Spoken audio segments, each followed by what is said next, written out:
Am I wrong for refusing to spend Christmas at my husband's family home after years of feeling unwelcome? My husband Daniel 35M lost his mother several years ago and his father remarried soon after. Since his stepmother Linda moved into the family's large country house, the atmosphere has completely shifted. What was once a warm, welcoming home now feels distant and cold. Over the years, I've noticed a pattern of unfair treatment.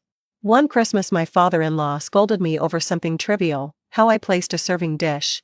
Meanwhile, my brothers-in-law received thoughtful gifts each year while I was overlooked entirely.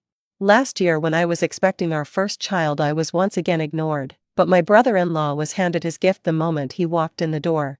When our son was born, Daniel's family came to visit us at the hospital, but they didn't bring so much as a card or a small token for the baby. I didn't expect anything grand, but the contrast was glaring when a few months later my sister-in-law had her baby. The entire family, including us, brought gifts, meals, and even a care package with cozy clothes and spa vouchers for her recovery. This Christmas would have been our son's first at the family home, but we were told we could only stay for one night. Meanwhile, Daniel's sisters and their families were invited to stay for the entire holiday.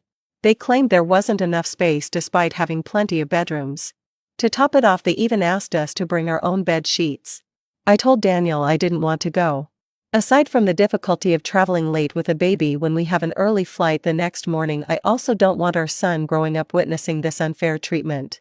Daniel insists I shouldn't make things worse, but I feel like we're already being treated as outsiders.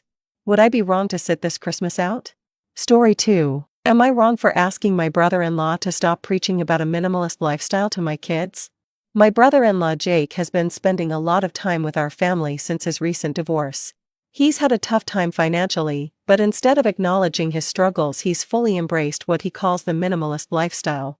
He often talks about how money complicates life, how happiness isn't tied to material things, and how owning less is freeing. Lately, Jake has been watching my kids, ages 10 and 12. Occasionally, but I've started noticing little comments from them after spending time with him. They'll say things like, "Why do we need such a big house?" Or, "Is buying new clothes wasteful?" Now, I have no issue with teaching gratitude, but my husband and I worked hard to build a comfortable life for our kids, something we never had growing up. I want them to appreciate what they have, not feel guilty about it. I decided to bring it up with Jake as gently as I could, just asking if he could avoid making those kinds of comments around my kids. He got upset and accused me of being obsessed with money. He said it was important for my kids to understand that life isn't about stuff. While I get that, I also think there's a difference between teaching values and making them feel uncomfortable about their own home and lifestyle. Things escalated when he called me materialistic, and I finally snapped and told him to stop acting like he chose to be broke. Now my in-laws are upset with me, saying I overreacted and that Jake is just sharing his perspective. My mother-in-law even implied that I'm trying to shield my kids from different viewpoints. Was I wrong to ask him to keep those conversations away from my kids?